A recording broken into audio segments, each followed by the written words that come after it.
Welcome everyone. I'm so happy you could join me. Let's jump right into this video first up. Have you talked to him on any jail phone calls or anything like that? No. None at all? Charlene is sure that this will work, but the detectives have much more evidence than they're letting on. And where would you think that this allegation would come from if there's nothing to it? Well, I had a feeling this was coming. So there was an inmate named Coker, Justin Coker. Okay. He got out of here for, I don't know what period of time. And he tried to contact me on Facebook. He sent me a message and I blocked him on Facebook. And I guess one time Parker was going back to Bequat to use the bathroom and he was talking like at the window with me. Mm-hmm. And I guess Coker like didn't like that, which I had no contact with him or anything. And Parker had told me that he had gone up to him and was like, don't talk to her or something crazy like that. So I'm just not trying to be rude here. I'm just, Why would you expect this conversation to come up from that? Like now, if that happened a few months ago. Charlene claims that the only time she's had contact with Jason was a single time outside the jail bathroom, and it was a jealous inmate that started the rumor. But the detective is about to share some evidence that instantly proves that Charlene is hiding something. Can you kind of tell me what's going on? I guess a few years ago, we talked, and then I ended up here, and then he ended up here. I didn't know he was here. I didn't, it wasn't anything like that. And so what about some of these phone conversations? No, not here or the phone. I just mean conversations you are having on the phone. No. Since he's been in here. Like sexual? Well, I'm not saying having phone sex, talking about sexual acts. From what I'm listening to on the calls, I take it as that you've given him oral sex at some point, is what I gather from these calls. No, that was in the world, but we never dated. We just. Okay. What kind of conversations have you had with him since you started working here and he's been in the jail? I don't know, just talking about what would happen after he got out. I haven't listened to this, but apparently there may be some talk in the calls about photographs. Have you given him any photographs? Mm-mm. I gave him a photograph of his mom, which he had asked for, and of his dog, Jax. Okay. Yeah. Have you given him any photographs of you? Mm-mm. No, because... So one of the things we're going to be doing is looking at cameras and stuff too. Has there been any times where y'all were alone? Mm-mm. Or you go out of camera view or anything like that? Anything that's going to look suspicious that way? I don't think so. Hey, baby. Go back. Baby, guess what? What, babe? I just won the blackjack game. Yay. I just won $30. I got a lot of stuff to clean and get rid of before you come home. I'm just kidding. Yeah. I'm just fucking with you. I was trying to make you think I have all these secret things. Yeah, I bet you do. What? What? What? What do you mean? I don't know. You probably got this weird sex swing hanging from the ceiling. Kenneth probably thinks it's a swing set. Oh, if I had that sex swing, you better believe I'd leave that sucker up for you. Would you really? Hell yeah. You'd let me put you in it? Yeah. With a gag ball and everything? Yeah, babe. You kind of see how that sounds from my point of view, a more recent thing than 3 years ago. No? The audacity she has to say no after hearing that phone call is truly remarkable. But to her credit, she's not going down easily. The detectives try asking her if she thinks Jason would cover for her, and she still doesn't break, sticking to her story that everything that happened outside of prison.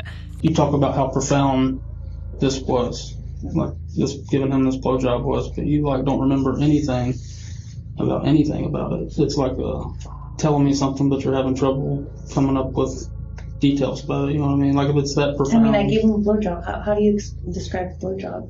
Is that? Well, what I'm not want to know about the blowjob. I'm just so if this is a factual thing that happened 3 years ago, I feel like you would kind of remember some stuff about it. We said in the car, we. Like when I asked you who was there, him, of course, like when y'all met or whatever. And then when I asked like who else, you said it was like a bunch of friends. Yeah. But like you can remember one I mean, chick's I was with name my after friend you Chris. think about it for 30 seconds. So Yeah, I mean, that's not making sense to me. You seem to have blanks in your memory when we get to certain details, but you remember being groped in the blowjob from 3 years ago. I find that hard to believe. Okay? This is your one chance to be honest with us. Yes. Once we get up and walk out and we're done, we're done. Have y'all had any inappropriate contact, whether it's groping, blowjobs, vaginal, anal sex, anything, hand jobs? Yes, I am being vulgar to get a point across. Yeah, no, it's not. None of Just as the detectives say, things really aren't adding up. Yet she's still sticking to her story. Or at least she was, before a switch flipped and she said this. And what is it? I might have given him a blowjob in the back part of the In the back part of the quad? Okay. How long ago was that? I don't know, a few months ago. The secret's out, and Charlene has confessed. But this matter is more complex than it may seem. Given that Jason and Charlene knew each other prior to being in prison, it's not wrong to assume that consent went both ways in this interaction. However, in these cases, that's actually completely irrelevant. I'm gonna ask, but I feel like I know the answer. I'm losing my job. So that's not really up to me. Internal Affairs is aware. Investigation is separate from ours because it's two totally different things. So Yeah. What kind of charges would, like? So it's illegal to have sexual contact with an inmate as an employee. So I said the ball kind of be in their court, but I'll let you know as soon as I hear something. I mean, would I go to jail? That's up to the DA's office. A Shelby County Sheriff's Corrections deputy is charged with bribery and official misconduct. Jail investigators uncovered evidence that showed Granberry had an inappropriate relationship with inmate Williams. According to investigators, Granberry knew he had a cell phone while he was detained and would video chat Williams when she was off work. Chief Deputy Buckner says she used that form of communication to coordinate money transactions with Williams and his family and friends. Contraband was also found inside the inmate's cell. 2 small bags of marijuana, one that was tucked inside clothing within the cell, these 6.7 grams. A stabbing weapon was also found in Williams' cell. Right now, investigators are working to find out how the contraband was entered inside the jail. Granberry is not the only one facing charges. Williams and his cellmate, Malik Williams, are both charged with 3 counts of introducing contraband into a penal institution. Now, Granberry is on administrative leave without pay. Hey, what's up? So what poppin'? Almost every jail call is recorded. I love seeing your beautiful face. You just give me life, bro. No one should know that better than a law enforcement officer. I love you. I love you more. But in 2022, then Richmond County Deputy Diana Santiago was recorded at least 27 times talking to an inmate at the Greene County Jail, putting your safety and the safety of her fellow deputies at risk. We'll get to that inmate in just a minute, but first, let's talk about those calls.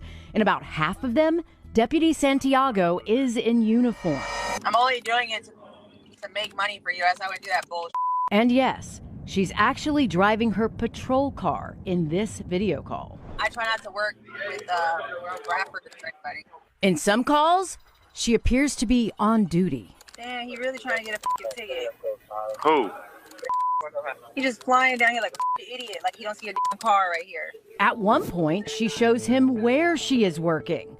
And another time, he brings up a gang by name. Where you at? Shirley Avenue. Shirley, get on load. I know. Again, this was 2022. Fast forward to 2025 and Santiago's arrest in October. Documents show her connection to that same gang. LOE, loyalty over everything. According to her recent arrest warrant, she admitted to an intimate relationship with a member of LOE. It also says she admitted to visiting that member while she was on duty and using the Richmond County Sheriff's Office databases to look up information for him. That suspect is not the same person in these videos. This inmate is Raheem Brown, who at the time was facing felony drug charges in Greene County, but that's not all. Brown was arrested when he was out on bond on murder and armed robbery charges for a shooting that killed a man in 2021 at the Budgetel on 5th Street in Augusta. Brown is also a convicted felon. I love you so much. I love you too so much. According to Santiago's disciplinary file, it was well known around the jail Brown was in a relationship with a deputy, which isn't surprising considering these video calls are out in the open. You can even see her in uniform waving to another inmate. She's also listed as Raheem Brown's wife on his visitation information. Someone reported all of this to Internal Affairs at the Richmond County Sheriff's Office in 2022, and Santiago didn't deny it.